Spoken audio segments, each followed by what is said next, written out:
welcome back to Riding the Pine. This is our review of Game 54 of the 2020-21 Chicago Blackhawks season. Tonight, the Blackhawks defeated I believe they're the league leading Carolina Hurricanes by a score of 2-1 in overtime. But before we get to the review tonight, if you could do me a really big favor, hit that like button down below and subscribe to the channel if you haven't done so already. Helps us out with YouTube's algorithm quite a bit. Also, hit that notifications bell so you know exactly when we upload, as we will come looking for you. You don't have to come looking for us. YouTube will send you a ping notification to your favorite device of choice. On with that, I will throw it over to Chai Sports fan Joe. Joe, Hawks ended a 6-game losing streak tonight.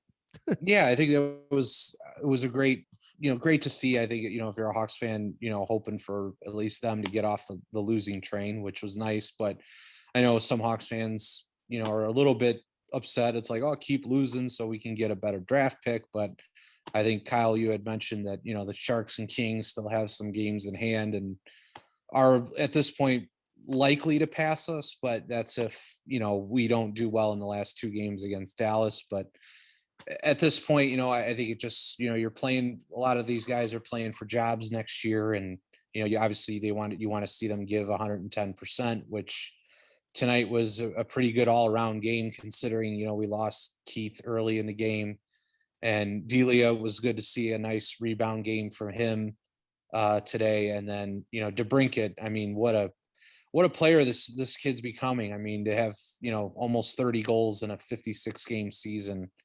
is impressive to say the least. Yeah, and he missed 5 games out of that 56-game season. So, because he was on the COVID list, so Right. he's Right. only played 49 games so far. So he has 30 goals in 49 games. Pretty impressive. Um, that's on pace for just about a 50-goal season in a normal 82-game schedule.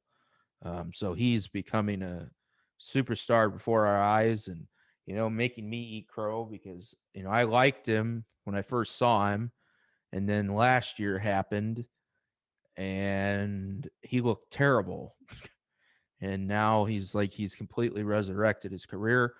He's playing defense, more of a two-way game, and getting PK time, which really I think has elevated him. You look at the breakaways he's getting, which is coming off hard work in the neutral zone and from forechecking, just all the little things he's added to his game over the last couple seasons that are really starting to pay off. So huge credit to him. I seen one of our followers actually commented to Barstool Chief that he thought Doc and DeBrincat are the next Kane and Taves.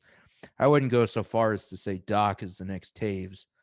Um, but if you actually look at DeBrincat comparatively to Kane, DeBrincat's scored more goals in his first 4 seasons than Kane did by almost 20. And it did it in 31 games fewer than Kane did, at least 31 games. The 31 games is just off this year, right? Because there's 20, I think was it 24 games? No, 26 games that were chopped off the normal season to get us down to 56. And then there was the 5 games that he missed this season when he was on COVID leave. So that's just 31 games there. I didn't get into all the other games through the other 3 years, comparatively speaking, but points wise, Kane had 303 through 4. DeBrincat sitting at 224. Again, that's with 31 games less just this season. And figuratively speaking, Kane played on much better teams than DeBrincat has.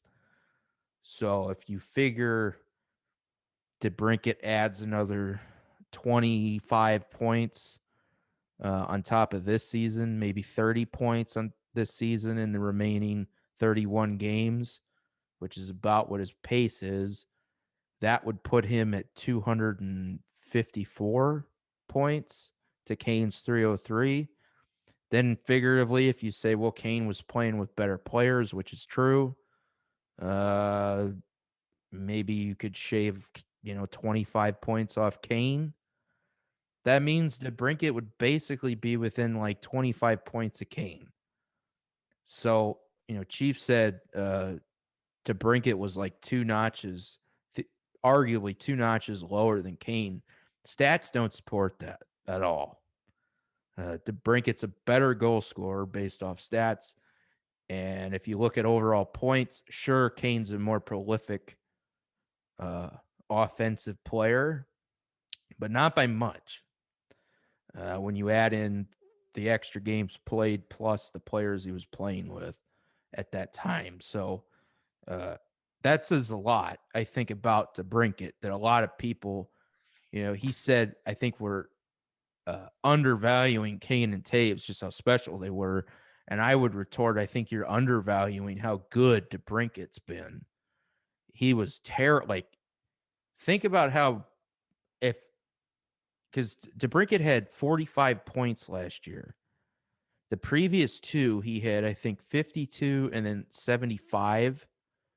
He'd be on pace for, like I said, 80 this year. So if, his goal total alone, because he's averaging about 30 goals a year, had one season at 40. So if, that's 12 goals. So he had 18 last year. That's 12 goals just from last year that he didn't have. Then if you figure another 20 assists, which give him, back up to that 70-point average, that's, that puts him right there with Kane. And I just, so I think I've been kind of noticing with Blackhawks Twitter, it's like people overvalue players based off stats, and then they don't like compare right to like what they're looking at. And then obviously, I mean, Patrick Kane's Patrick Kane. He's gonna be, the best all-time American player ever. Got 3 championships, might have more before it's over. Hart Trophy winner, Conn Smythe winner, all he's done it all, right? But like, I think people get caught up in that a little bit. Like Joe Thornton, for example, Patrick Marleau, those guys have been around forever, never won a goddamn thing, at least as a team. And they're some of the best all time, but they don't get the recognition because they've never won consistently, or at least won at all. So, I think we got to look into that. And on that note, I mean, Colin Delia tonight played pretty well, although I will say the defense was very good tonight, especially considering Duncan Keith went out with a concussion in the first period. So, when your guy that plays 25 minutes a night on defense is out, and you've got a rookie playing his first game in the NHL and you only allow one goal, that's pretty good defense. So while I appreciate everyone wanting to say, oh, yeah, Colin Delia played really well, you got to give a lot of credit to the defense, too. And, I, as well as Delia played, just going off recollection, I haven't seen anything from him that says he's better than Subban or Lankinen's been playing. And, I think fans need, like, we're talking about 3 games here. And Joe, I know like a lot of fans are saying, well, Delia should have been playing more before tonight. Really? Why? Lankinen was, before March started, was having a Vezina-like season. And then March rolled around, and we talked about it. The Hawks had that murder's row of a schedule. Carolina, Tampa Bay, Florida. Those are 3 of the top teams in the whole league. And they played most of the season against them. And then, you sprinkle in some games against the defending Western Conference champs in Dallas, as well as Nashville. Like, I don't like you should have expected their numbers to come down. Subban too. Subban was playing reasonably well. I mean, I think he had a shutout towards the end of February against Detroit. So like, and they sent Delia down for a conditioning stint in Rockford.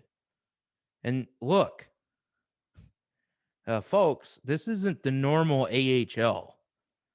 Most of the like good players and top prospects are on the taxi squad, meaning they're still with the team. So most of the guys in the AHL either never going to be players or like seriously young raw players. And Colin Delia was giving up 5 goals a game in Rockford when that was his goals against average over however many games he played down there, 4 or 5, I think. So, when you get that opportunity to go down there and prove that you need a second chance in the show, and then you literally shit the bed against weak competition, I'm not really sure where you think he deserved to play. I mean, am I out of line with that, Joe? Like, No, I mean, that's why I said I think it's just, this is a small sample size for Colin Delia. And, again, yeah, we don't know if he did play, what would his goals against average look like if he went up against those, when we had that brutal stretch of games. We don't know because he didn't play, but I think like anything else, fans are going to say, okay, well, he's playing well. Why hasn't he gotten more playing time? And if he's not playing well, it's like, well, why has he gotten as much playing time as he's got? So it's a catch 22. I mean, we could all sit here and be, experts from our couches, but we're not out there. We don't know, Colin Delia's style of play, that much. We don't know, obviously we're getting to know him now in the games he's played. So, I mean, like I said, next season I think will be a telling tale on who's going to obviously start, which I think we all know. I think will be Lankinen, but who's going to back up Lankinen? Is it going to be Delia or is it going to be Subban? And I think that's the decision that's really trying to be sought out, right now and into next year too. well, I'm glad you brought that up. So, like, I think that's what fans should be focusing on because now, we got the final 2 games at the season coming up here this weekend, uh, and fans are coming back into the buildings, and people are wanting Delia to start, and it's like, no, like you want your starter to start, which is Lankinen. Plus, this is I mean, we've ad nauseum talked about it about how we haven't had fans all year, and they probably shouldn't even have had fans for these 2 games, but they are. So you want to treat your fans. Plus, Lankinen hasn't played in like a week now, and you want him to kind of go out on a good note going into next season, or at least attempt to go out on a good note. So you want to play him, but I'm glad you brought up what people should be talking about is that Delia, who was left for dead, has reinserted himself into the conversation as can he be backup next year and knock Subban down to Rockford. I think, based off how Subban's played all year, he's proved, that he could be a backup goaltender. I, maybe not a great backup, like a 1B type deal, but definitely a backup goalie for a lot of teams. And, Delia, like I said, was left for dead. And now all of a sudden he appears to be reemerging as a maybe capable backup. We don't know. 3 games is not a lot. And like I said, uh, tonight, I know he only gave up 1 goal, but again, the defense was spectacular. You didn't have Duncan Keith, and you had a guy playing his first game who, admittedly, I said, and then also Colleton said after the game, was slow. I think he's been injured. We're talking about Alec Regula, played his first NHL game tonight. Looked like his conditioning was a little out. He's a big defenseman, needs to get quicker. That goes into conditioning as well.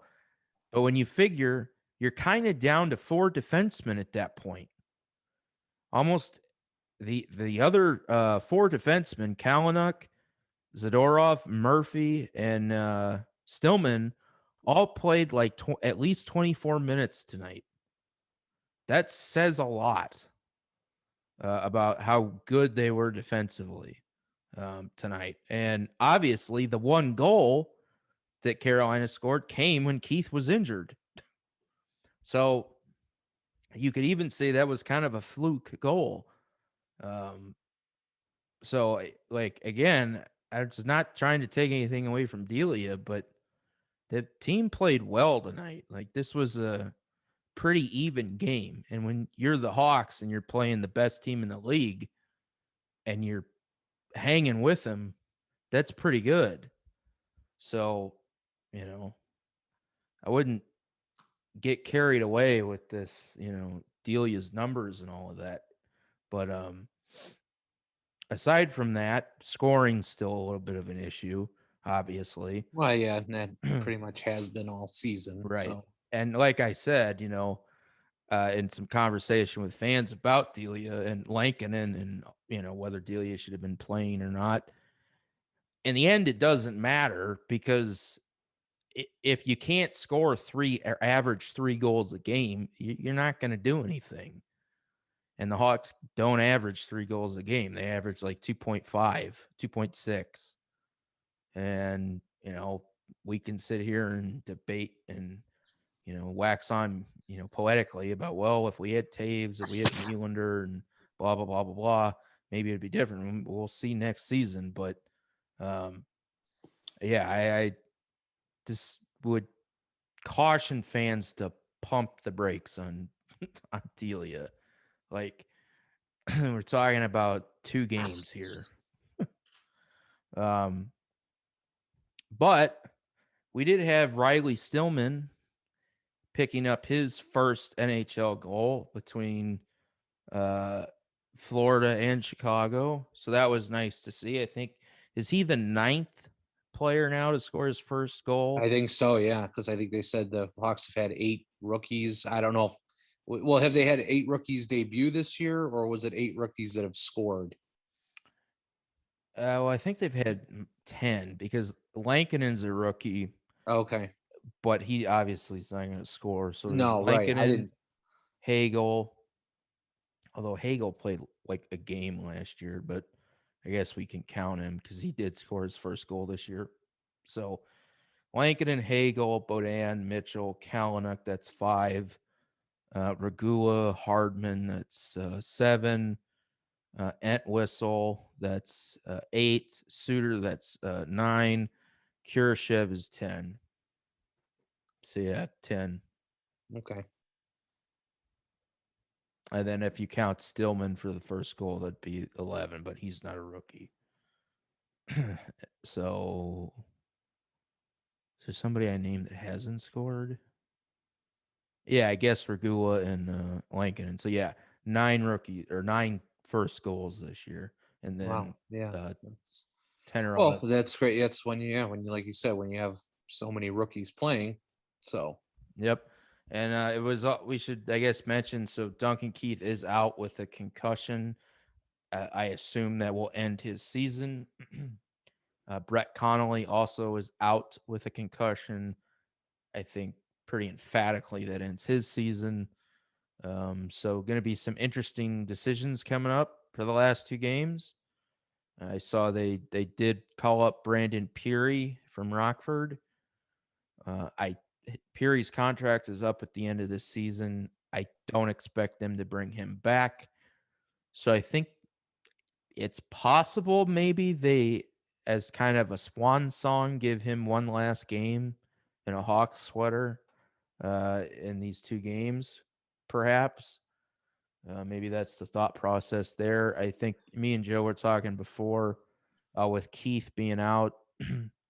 I think they probably take Regula out as well and just insert both Bodan and Mitchell into the lineup for the last 2 games here, just to give them some more looks.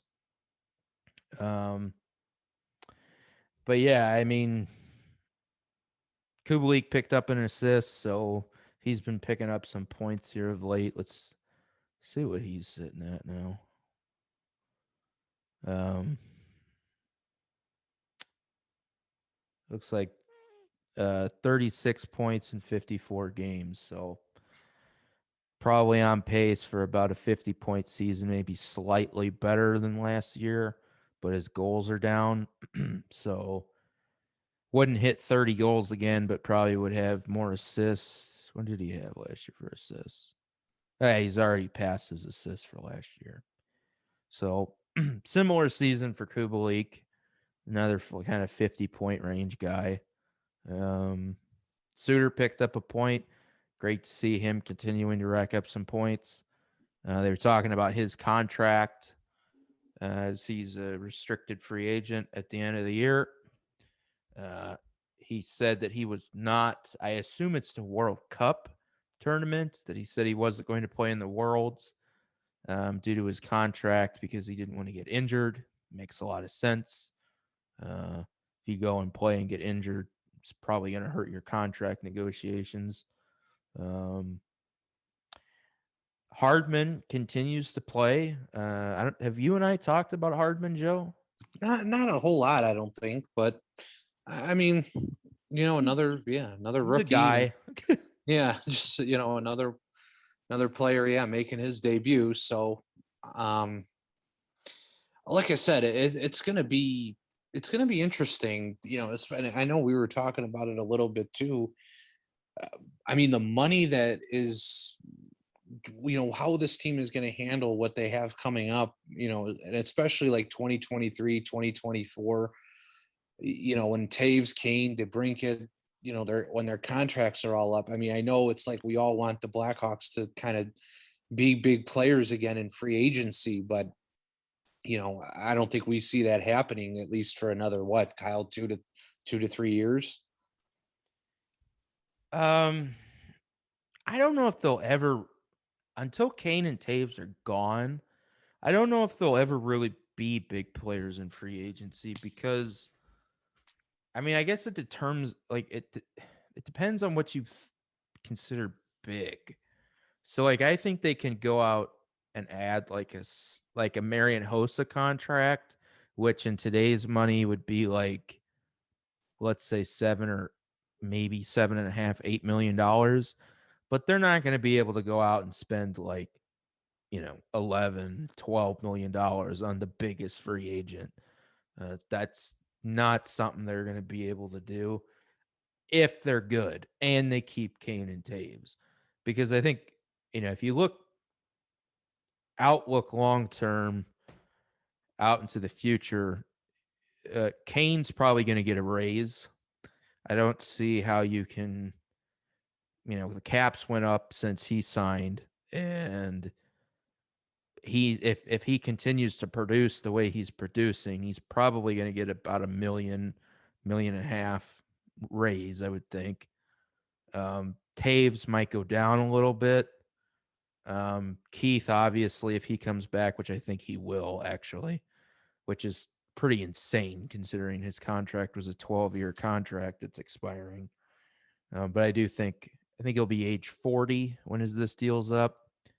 And I kind of think, if you look at Zdeno Chara, I mean, he's like what, 44? Some of these guys are just freaks, continue to keep playing, and I think Keith's a freak. So I think Keith plays at least till 42, especially if the Hawks are good again, right? Because if they're good again and they can kind of hide him and bury him a little bit and play to his strengths, Keith deserves a shot at another ring at least. Kane and Taves obviously probably have a shot at a couple more rings if things go well, but Keith's probably looking at one, maybe two, but that would be like max at Yeah, I the mean, I'd at love the to see all three of them. Yeah, I mean, yeah, give it a that would shot, be but like at because he'd be 43, 44. And honestly, I think if Keith gets a fourth ring, he probably retires with that ring. But obviously, Kane and Taves would keep going because they're like 6 years younger than he is. So I think they play till Kane at least. I think probably goes to 42. We'll see what Taves does. We don't know, obviously, with his health, but just projecting that, keeping DeBrincat, which obviously I mean, you're going to have to. So you're looking at, they backloaded his current contract, so he makes $9 million his final year, which means to re-sign him in 2 years, you're going to have to pay him at least $9 million, and he still will be a restricted free agent too. So he's not free to just leave either after this contract, which is nice.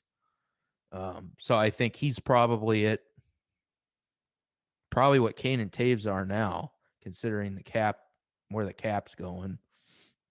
So that's probably a $10.5 million contract for DeBrincat, assuming he continues to play like this and doesn't drop off again. Assuming Strome is gone, which I think everybody kind of figures. Shaw obviously be off the books. That's $4 million. Zach Smith comes off this year. That's $3.5 million. Sod's money that they retain comes off. That's $1 million. Mata's money comes off next year. That's just under $1 million. So right there, that's about $8 or $9 million. But you have to keep in mind, I guess it's actually more than that, probably closer to 12. But and DeHaan's money too, and maybe Zadorov. So I guess you got about just under 20 million to play with after Kane, DeBrincat, and Taves are all brought back with Keith. But are they going to keep Kubalik? Because Kubalik's going to want to raise, and I'm not sure that he's worth the money he's going to want. That's why I'm highly speculating that I think he's a guy you trade for a first-round pick next year. I think, if he continues to produce as he is, you trade him to somebody that can afford to keep him, that's winning, and you add a first-round pick and a loaded draft. Assuming Doc continues to develop, you got to re-sign Doc. You're going to have to give Lankin a new contract, which is going to be expensive because he's only making $800K right now. So that's going to be at least $2 or $3 million raise, maybe more, depending on how next year goes. So yeah, I mean, they're going to have, you got to re-sign whoever your defense is, whether it be Boquist, Kalanick, Kaiser's coming in probably in a year or so. So you're going to have to kind of finagle some money. You'll have maybe that 6, 7, 8 million, depending on how Bowman manages the cap. They'll have a lot of money though the year after Kane, Taves, Seabrook, and Keith all get new deals, because that's the year Seabrook comes off, and that's $7 million. Now, potentially you could, we don't. It's hard. It's hard to say what they do with that, because assuming they bring in Reichel this year or going into next season, that'll be the year his entry level deal expires. So we don't know what he's going to need in terms of a new deal. Same thing with whoever they draft this year. That's the thing, is as they continue to suck and they keep adding top end talent, when Seabrook's gone, if they want to keep that top end talent they draft, well, there's where Seabrook's money goes, and you don't really have that money to go out and add, but you don't really need to either. If that's so that's why I don't think the Hawks are going to go on some spending spree here anytime soon. Yeah. It's not warranted really, as long as they improve, which I think they will. I think there's enough from what we've seen here to see that there's light at the end of the tunnel. They get, if the season ends today, I think they have the 11th overall pick. So, maybe they should be getting a decent to good player there. If they're bad again next year, which I kind of hope and think they will be, they'll, potentially be in the same spot, maybe worse. We don't know, because the schedule will be a lot different. Yeah, because I would think they gotta go back to, normal the normal divisions, I would think, again next year. Right, but again, you're not seeing Tampa Bay all the time. You're not seeing Carolina or Florida, Right. so or Columbus, and there's a lot of wins there. You're going to be seeing Minnesota, St. Louis, uh, well, and Arizona Arizona, moves over. Arizona, right? Yeah, Colorado though, you're going to be playing Colorado again. So in a way, their schedule should get easier because I don't think Minnesota, Colorado obviously is a very good team, but I don't think Minnesota and St. Louis are as good as Carolina and Florida. Maybe they're as good as Florida. Like maybe Minnesota's as good as Florida, but it's hard to say too because they're a good comparison because they both came out of nowhere this year. But St. Louis has definitely dropped off. So Although it seems like they gotten hot recently. yeah, but they're not like the defending champs like they were, at that level. I don't think. Unless I haven't full disclosure, I have not paid much attention to a lot of the stuff outside of the Hawks division this year. So I'm not as accurate with stuff. Yeah, I I mean, think there's I'm looking at the schedule now. The Blues are 4-0-1 in their last five. okay, yeah, 5-3-2 in their last 10 is what I'm looking at. So So yeah, I mean that's pretty good. They've played. So they lost to the Ducks in overtime, and then beat the Ducks on Monday.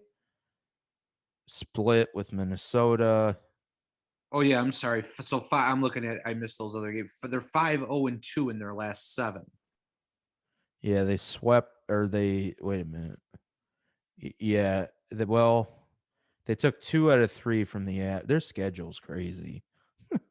Yeah, they took 2 out of 3 from Colorado. They won both in Minnesota, or 2 out of 3 in Minnesota, but the one they lost was in overtime.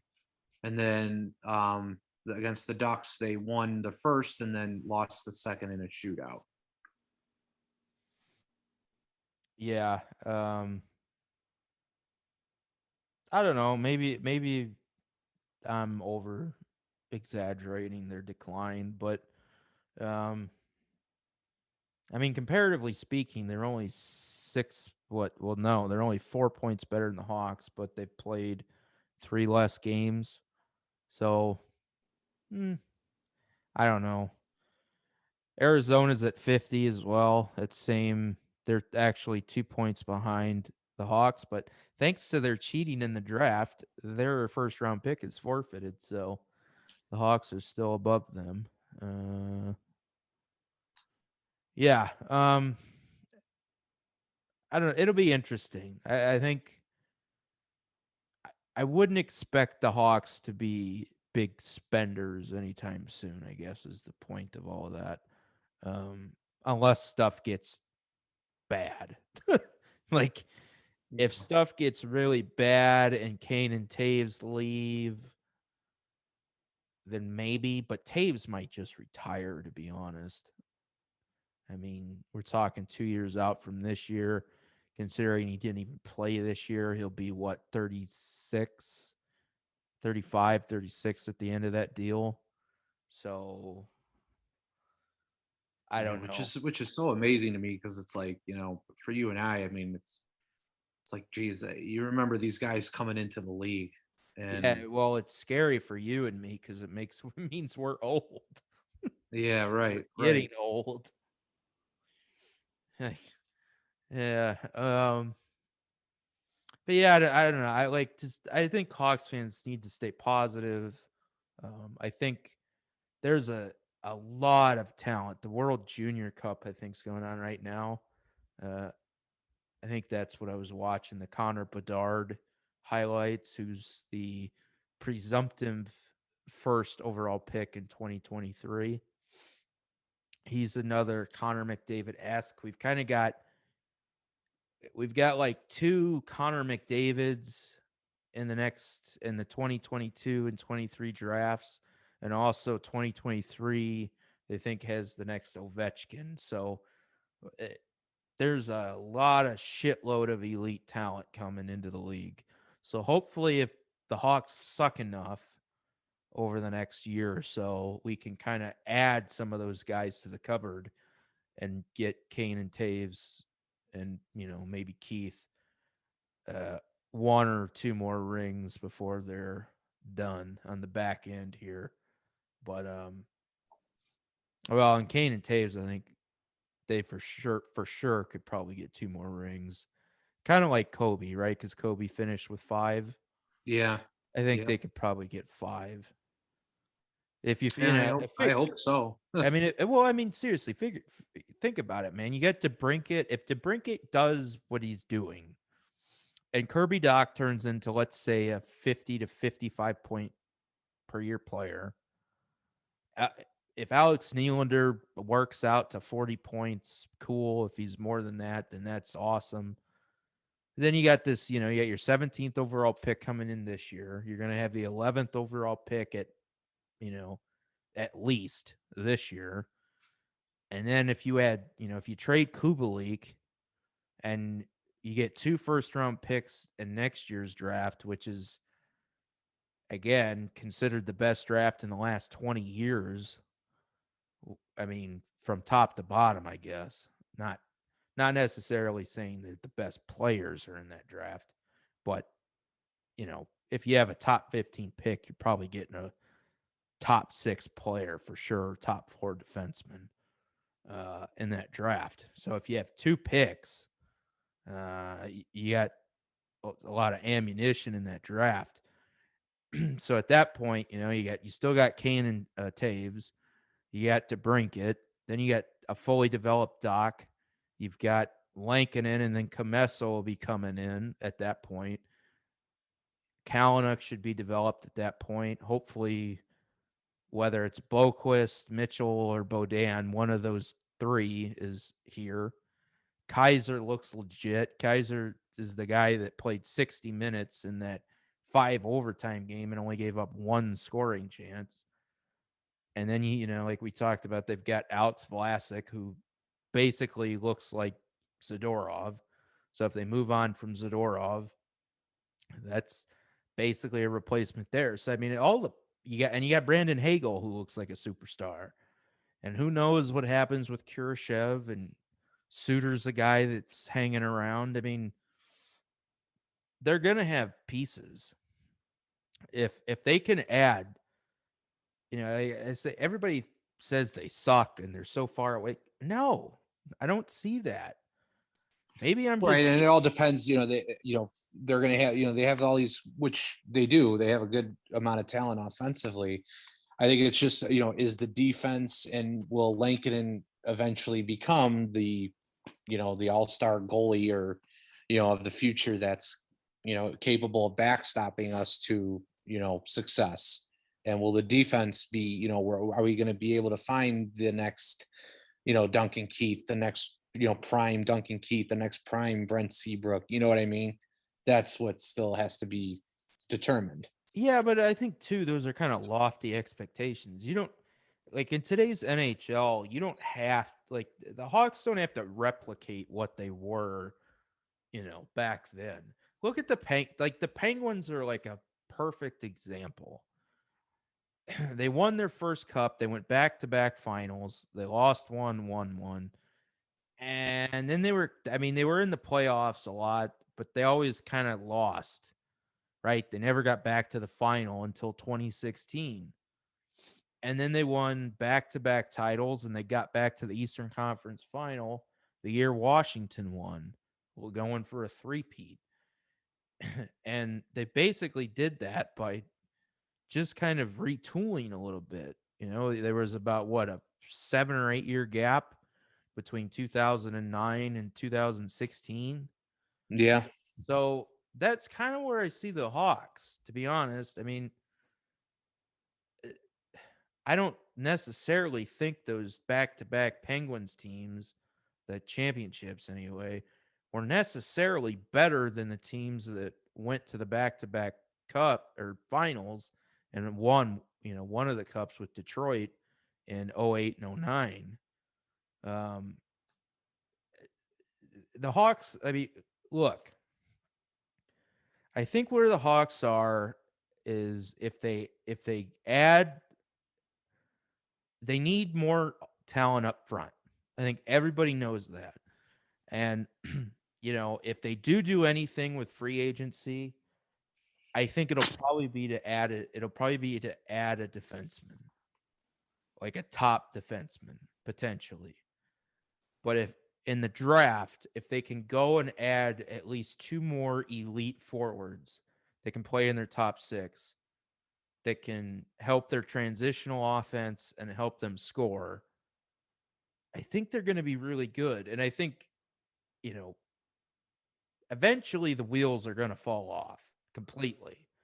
And they'll be worse than it was that will be like the dark ages again, because Are you saying like coming up soon or the in, dark ages, well, if we're heading back to that, you know, what was it, that part of where we were, like I don't know what's the where we were when we were good or when we were bad. when we were bad. I think that's coming probably maybe around 2030. So like another 10 years. Okay. He's like, so, when Kane and Taves are gone, that's what's really, because if they add the elite players now, right? Kane and Taves can kind of, go out on their sales and they're gone around 2030, right? 2028, somewhere around in there. About another 7 years, 8 years, somewhere around there. And then it depends on where the cap is.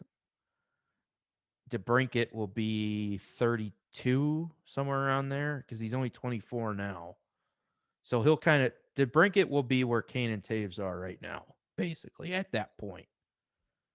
And Doc will be 30, 29. And assuming you land these elite prospects, they're going to be looking for their second contracts. And I think that's kind of what do we do? Are we good enough that we have enough money to keep all these players, or are we going to start to kind of blow it up and really rebuild and let these guys go or trade them or do whatever?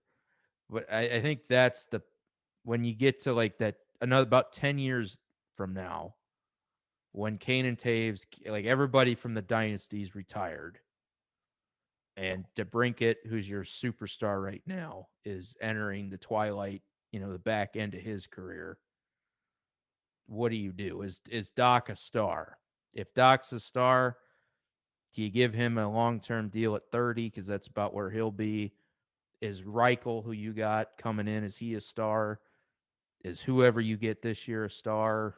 Is whoever you get in 2022 a star? Because eventually you're going to be good again in the short term here.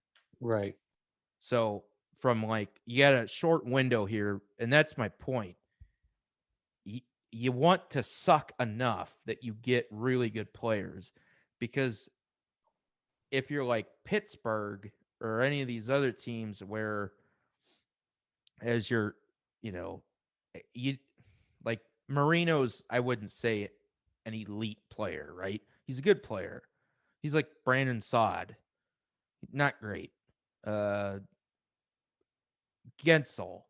Gensel's a good player, but he's not Crosby. He's not Malkin. So when Malkin and Crosby eventually are gone, like, they're gonna decline, and it'll be slow, and then eventually you're not gonna have anything. And I think that's where you have to look, if Bowman's if Bowman's still here in 10 years, 9 years, what they do, because again, assuming you're good for those last like 5 years of Keith, Kane and Taves, you're not going to have good picks, and you're probably going to be trading a lot of those picks to add at the trade deadline.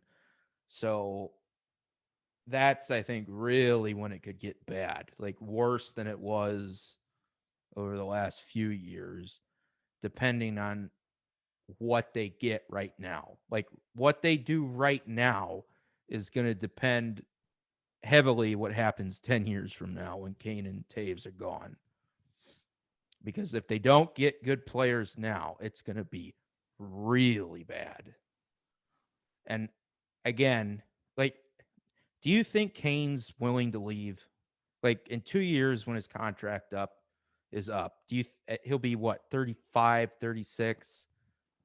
Do you think he'll really want to leave? That all depends. That probably is going to depend on the state of where the Hawks are. If they haven't won by the time, or haven't gotten close to competing again by the time his contract is up, that I don't know. But it's going to probably all depend on the state of the team. Where Yeah, are we headed and what are we doing? I So, mean, because he won't. I don't think he'll be able to get the amount of money that the Hawks will give him, right? Because like I said, if I'm the Hawks, he's probably getting a raise, which for a 36-year-old probably sounds nuts. But on a short term, like 2-year deal, I'd be like, all right, Patty, we appreciate everything you've done. We're gonna give you like an extra mil or two, so you'll make like, you know, $12 million, something like that, maybe 12 and a half versus the 10 and a half you're making now. We'll have it. Obviously, Keith will be uh, on a new contract, and Taves will be too if he sticks around. If Taves retires, that changes everything too. So if Taves retires, then they're probably dipping into free agency. That would change a lot, I think. And it's possible, right? Because we don't know what he has right now and what he's going to do next year. And he's got these final 2 years on this deal. And if he's really is sick, then maybe he just calls it at 36. I don't know, but we'll see. well, yeah, we'll get to that. We'll cross that bridge, I guess, when we come to it. So, Yeah, but like I said, eventually I do think they get good enough to where they're competing again, and they're not going to have these high picks and stuff anymore. So, 10 years from now, that's when it's going to be, if you drafted well, you should be okay. If you only drafted okay or not very good, you're in trouble. right. And we'll see what happens too this off season. I mean, lottery balls can fall our way and we could move up. Who Yeah, knows? but this, I kind of hope they don't. like, I mean, I guess you'd be stupid to not want, like, to be like, yeah, I don't want the third pick or the second pick, but I'm really skeptical about Owen Power as a number one overall pick. And I think that's becoming more of a sentiment. And like Atu Ratu was a year ago considered the number one overall pick, and now he's 10th or 11th. Like he's right where the Hawks are. So like the projected number one overall pick in the bubble, or like when the season was ending last year when COVID hit, is now projected to go where the Hawks are. So like this draft is going to be like a lot of huge wins, I think, and a lot of huge losses. Because if, it's fairly conceivable that the top picks in the draft are going to start being busts again. Usually the draft has been weird. Like when you and I were growing up, picks were never like the first round was never the be all end all, really. Like a lot of guys that were taken, like Pavel Brendel comes to mind. Rick DiPietro was like the first overall pick, and he turned out to be a complete bust. And a lot of the guys that, back when we were growing up, and I mean, even DiPietro was kind of at the end of when we were growing up, like really didn't always pan out. And lately here, Well, no, and even in, you look at the '07 draft. I mean, Kane, Van Riemsdyk, and Turris went 1, 2, and 3. Who's the one that's still really, making an impact on the game? well, Van So Riemsdyk's, I mean, I think he's doing okay. yeah, but I Turris mean, is, I don't think is he making a second overall pick impact? I don't know. I don't think so. But I mean, it depends. Like that, see, that depends on the year, I think. I mean, he's got 40 points in 53 games. well, I guess overall in his career, would you say is he worthy of the second overall pick? Mm, he's not horrible. Yeah, no, I'm not saying he's still a good player. I'm just saying, could he be? Is he more of a top overall a top 10 pick? Not maybe more of the Yeah, he's a fifth and top seventh. 10 pick, but Yeah, Kyle Turris isn't any better than him. right, Like Turris is really shit the bed, really. right, right. So I I'm don't know. just saying in their careers that you would probably say Van Riemsdyk is probably fifth or sixth overall. Versus Tourist should even be probably in the top 20, let alone the top 10. But Go back and look at the first round. Kevin Shattenkirk was 14th. He's fallen off. yeah, Max Pacioretty was 22nd. so Uh, yeah, whereas his value is more of a probably a top 10. yeah. Gagne was 6th. Voracek, he's probably still a top 10. Logan Couture is a top 10. He was ninth. Yeah, Ryan McDonough was 12th. Ian Cole was 18th. but I'm just saying overall, I mean, Kane is really the only one, the number the like the pick in that top three that lived up to the potential of being the pick that he was. Yeah, the PK Subban was 43rd that year. Just kind of scrolling through here, but yeah, I guess my point that I was making, it seems like Alex Killorn was 77th that year. Yeah. So what a steal. Yeah. um, but it seems like the draft nowadays is much more. Alec Martinez was 95th. Is much more like uh maybe the scouts are just better. Like it seems like you usually hit more now. Like there aren't as many steals anymore. Like I think the biggest in recent memory, the biggest fuck up for teams was DeBrincat. DeBrincat was the 39th overall pick, I think, in his draft year in the second round. Yeah, and I think well that was mostly because why? Because the scouts said he was too small. He's just not, you know, a hockey player kind of deal. Yeah, Jamie Benn was 129th. So, Jake Muzzin 141st. and I think it's just that's a matter of just overlooking and not, seeing a player's skill and just judging them on physical attributes and size that really just, bring a player down, which to me isn't right. But I don't know. I don't know what scouts have to, go through to evaluate a player. But I mean, it seemed like DeBrincat and Strom had such a great chemistry when they were on the Erie Otters that, you know, I mean, maybe I don't think anybody projected. Did anybody project DeBrincat to be a first rounder, or was he always Some did, but at the okay? same time, that those two were playing with Connor McDavid. Yeah, right. So So imagine folks having a line today of Connor McDavid, Alex DeBrincat, and Dylan Strome. yeah, right. Uh, but yeah, I mean, I, that's why Strome is such a head scratcher, and I guess maybe we can bleed into that now. So like you had sent me, I think it was Tab Bramford who tweeted it out, the crazy idea trade to get Phil Deneau back, where the Hawks would send Dylan Strome, who obviously looks like he's on his way out, was scratched tonight again. What is this, like the fifth game or fourth game he's been scratched out of the last what, six, something like that. So yeah, something like that. Yeah. And yeah, so Tab said that we should trade Strome and a conditional pick for Phil Deneau, and I was just like, no.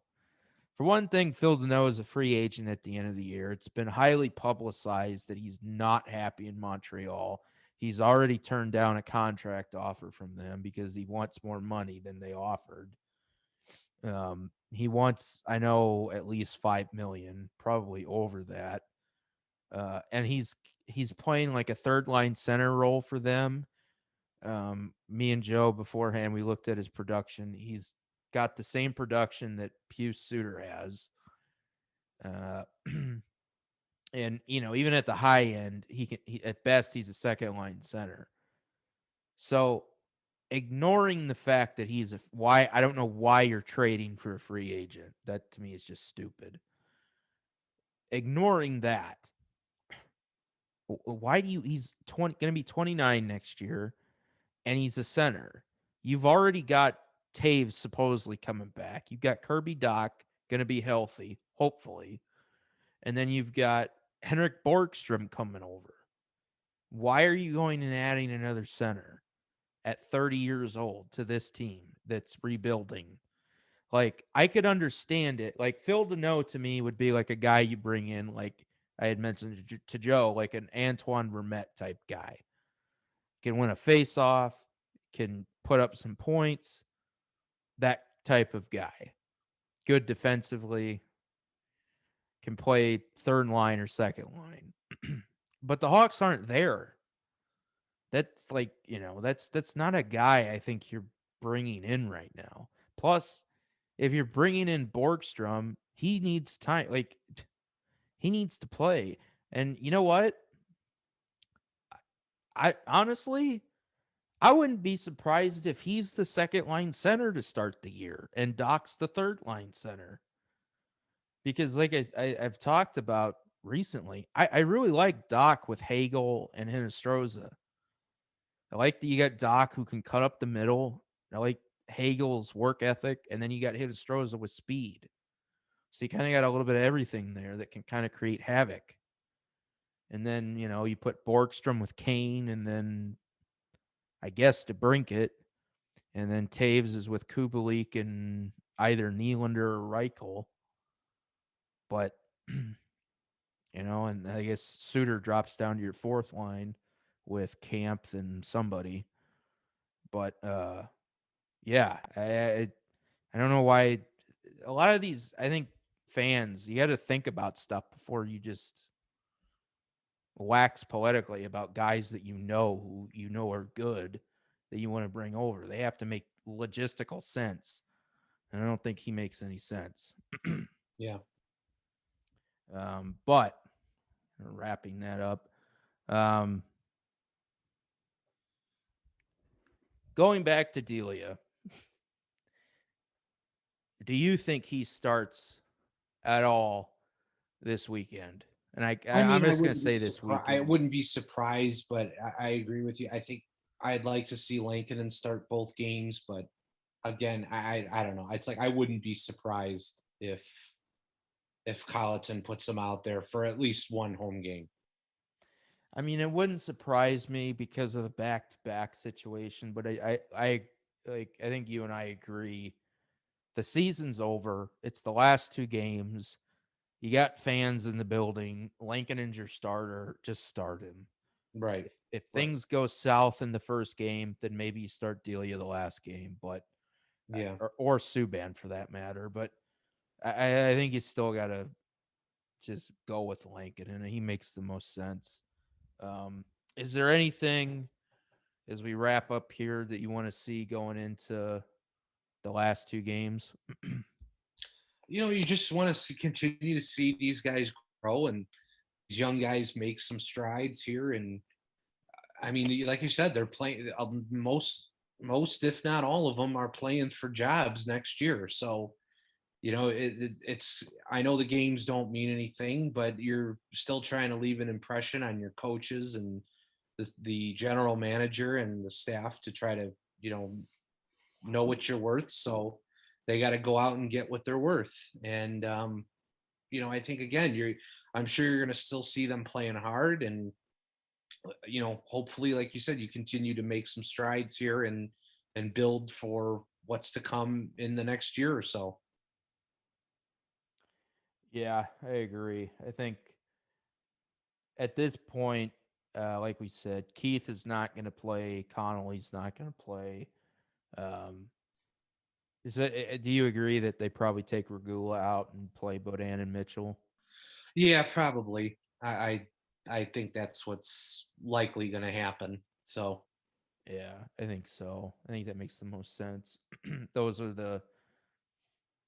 I mean, they're ahead of Regula on the depth chart, so I think it would make the most sense to get looks at them. Is there anybody? Hey, do you want to see Peary get one last game in Chicago, or do you think I it mean doesn't that matter? all depends. If they feel like he could fit or do contribute in one way on a line for these last two games, why not? But if not, I mean, you tried it and it just didn't work for him, and you know, and leave it at that. But we'll see. Yeah, and I want to see Kurashev have a good 2 games. I kind of feel like he's probably destined to start next year in Rockford, based off what uh, we know about, you know, speculation that Borgstrom's coming over and that Nylander's going to be back and the Taves will be back and a healthy Doc and potentially Shalunov coming over and maybe the other Russian too. So I'd like to see, I think, Kurashev have a good couple of games here. I think he's only got 15 points for the year, I think is what I was seeing. So again, a pretty good year for him, but um, I want to see some improvement. Obviously, get that production up a little bit, and have him end on a high note. So, um, yeah. Again, Hawks win. Hopefully, well, for me, I hope it's the last time they win this year. Hmm. Just because I want to hopefully get them a good, as high of a pick as they can get in this draft. These 2 games mean nothing. So, other than your draft positioning. So, but yeah, they beat Carolina tonight in overtime by a score of 2-1.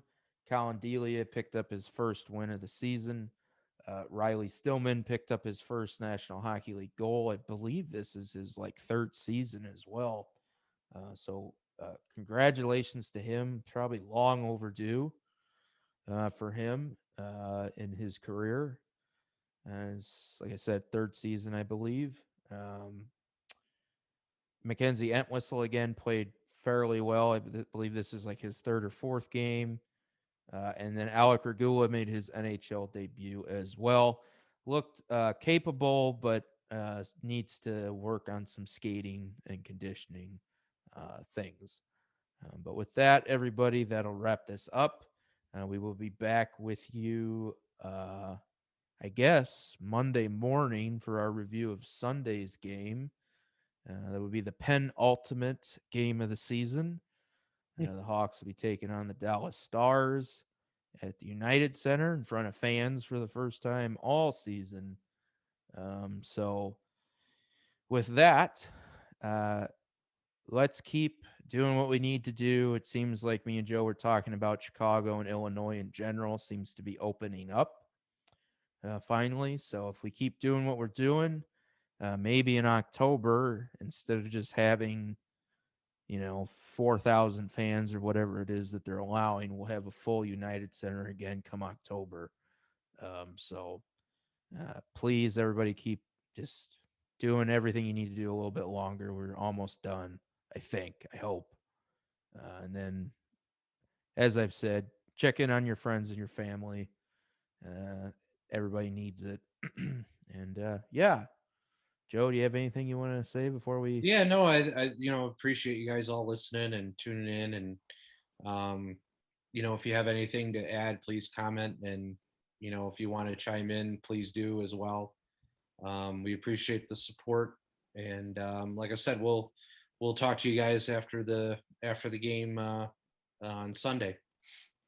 Yeah, and you can check out Joe on Twitter. He's at Chai Sports Fan Joe on Twitter.